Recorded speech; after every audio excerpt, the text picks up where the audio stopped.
మెప్మాది ఇవాళ కూడా ఎవరో వీళ్ళు ఎందుకు మాట్లాడతారో దాని రాజకీయం మాట్లాడతారో నాకు అర్థం కావట్లా. ఏది మాట్లాడలేక మాట్లాడతారో నాకు అర్థం కావట్లా. మనకి 1924లో ఎక్కువ మెప్మలో జరిగిందని చెప్పేసి ఈరోజు చెప్తా ఉన్నారు. నా నోటీస్కి వచ్చిన మరుక్షణం నేను ఆ రోజే చెప్పా, ఎంక్వైరీ చేస్తున్నాం, విజిలెన్స్ ఎంక్వైరీ చేస్తున్నాం. ఖచ్చితంగా కూడా అప్పటి నుంచి ఇప్పుడు దాకా ఎవరైతే ఉన్నారో వాళ్ళందరికీ కూడా పేర్లు చెప్తాం. అదేవిధంగా వాళ్ళు ఎవరైతే ఇన్వాల్వ్ అయ్యారో వాళ్ళందరికీ కూడా మీ ముందే కలెక్టర్ గారో లేకపోతే జేసీ గారో వాళ్ళే ప్రెస్ మీట్ పెట్టి మీకు మొత్తం విత్ రిపోర్ట్ తోటి ఇస్తారు. అది ట్రాన్స్పరెన్సీగా చేస్తున్నాం. దాంట్లో ఎవరికి బాధ లేదు, ఎవరికి ఇబ్బంది లేదు అనేది కూడా మేము చెప్తున్నాం. వీళ్ళు పదే మెప్ప అదేమైపోయింది, మీ ఇంటి సైజ్ చూపిస్తుంది, మా ఇంటి సైజ్ చూపించేది ఏంది? పనికిరాని మాటలు అది ఆలోచించుకోవాలి. ఎంక్వైరీ నేను పోయి మొన్న అక్కడ పోయి సీఎం గారికి చెప్పాను, నారాయణ గారికి చెప్పాను. అక్కడ విజయవాడ నుంచి 5గురు వచ్చారు, కమిటీ వచ్చి ఒక పక్క ఎంక్వైరీ జరుగుతుంది. ఒక పక్క ఇక్కడ నేను మళ్ళీ కలెక్టర్ గారికి చెప్పి జేసీ గారిని, డిఆర్డిఏ పీడీని, అదేవిధంగా జెడ్పీసీఈఓని వీళ్ళ ముగ్గురిని వేసి వీళ్ళు ఎంక్వైరీ చేస్తున్నారు. అప్పటి నుంచి తీయాలంటే ఎన్ని గ్రూపులు ఉంటాయి, ఆ గ్రూపులను ఒక్కొక్కరిని పిలుచుకోవాలి, ఎట్లా జరిగిందో చూడాలి. అంటే నిమిషాల మీద జరిగిపోద్దా? వీళ్ళకేం పని లేదనుకుంటే అంతే, ఇంకెవరికి పనులు ఉండవా? మాట్లాడేటప్పుడు ఒక ఆలోచన విధానంతో మాట్లాడాలి. ఇదేదో దాన్ని ఆయన మాట్లాడగానే ప్రజలు ఏదో అనుకుంటారు, మేము కూడా ఏదో మాట్లాడగానే అయిపోద్దులే అనుకుంటే అది తప్పు. అది మేము చేసేది ఒక కమిట్మెంట్గా ఒక పద్ధతి ప్రకారం చేస్తున్నాం. దాంట్లో మా పార్టీ వాళ్ళు ఉన్నాయి, ఎవరన్నా ఉంటే మీకు తెలియపరుస్తామని కూడా చెప్పా. వైఎస్ఆర్ పార్టీలో ఎవరున్నాయి, వాళ్ళు ఎవరున్నా కూడా వాళ్ళు తెలియపరుస్తామని చెప్పా.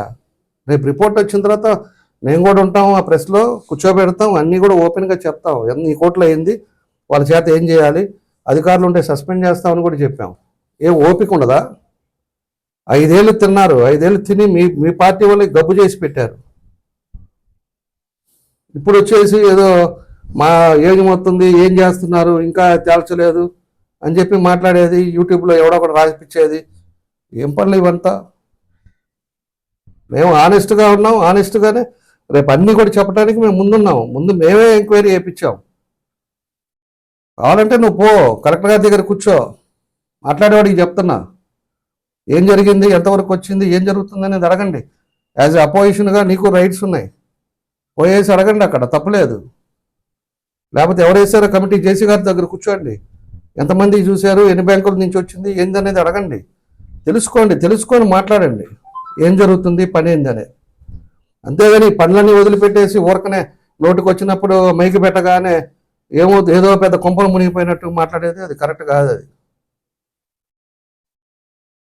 దాంట్లో యూట్యూబ్ ఛానల్ కూడా నేను ఒకటే చెప్తున్నా, పైన ఏమో పెద్దగా రాస్తారు, అదేదో ఓపెన్ చేయగానే అక్కడ ఏముండదు. మీరు కూడా ఎవరన్నా మీడియా వాళ్ళు కూడా రాసేటప్పుడు ఆ 4 ఉన్నారు, ఆ 3 ఉన్నారు, లేకపోతే ఇంకొకడు ఉన్నాడు, ఇవి కాదు రాయాల్సింది. రియాలిటీ దమ్ముంటే పేరుతో చెప్పండి, పలాని పేరోడు ఉన్నాడు, ఇదిగో మా దగ్గర ఉండే ఎవిడెన్స్, పలానోడు ఈ విధంగా మాట్లాడుతున్నాడు, లేకపోతే పలానోడు ఈ తప్పు చేశాడు, ఇదిగోనండి మా దగ్గర ఉండే ఎవిడెన్స్ పెట్టి చేయండి. ప్రజలు కూడా హర్షిస్తారు, రియాలిటీ ఉంటుంది బయట. లేకపోతే ఊరకనే రాయేసేది అనుకుంటున్నాం. లాస్ట్లో ఎవరో బయట చెప్పారు, ఎవడు చెప్పారు, లేకపోతే ఊహిస్తున్నాము, లేకపోతే ఎవడు చెప్పాడు ఆకాశరావుని పైనుంచి చెప్పారా వీళ్ళకేమన్నా? ఆ టీవీ అది పెట్టగానే అబ్బో ఇదేదో పెద్ద జరిగింది, చంద్రబాబు నాయుడు ఏదో జరిగిపోయిందని చెప్పి అక్కడ కూడా పైన కూడా సోషల్ మీడియాలో పెడితే ఏదో జరిగిపోయినట్టు ఉంటుంది, లోపల పోతే అసలు ఏముండదు, ఏదో తిప్పి దాన్నే మాట్లాడుతుంటారు. అది కరెక్ట్గా ఉండదు. ఒకటి చేసాము అంటే ఇన్పుట్ కరెక్ట్గా పోవాలి ప్రజల్లోకి.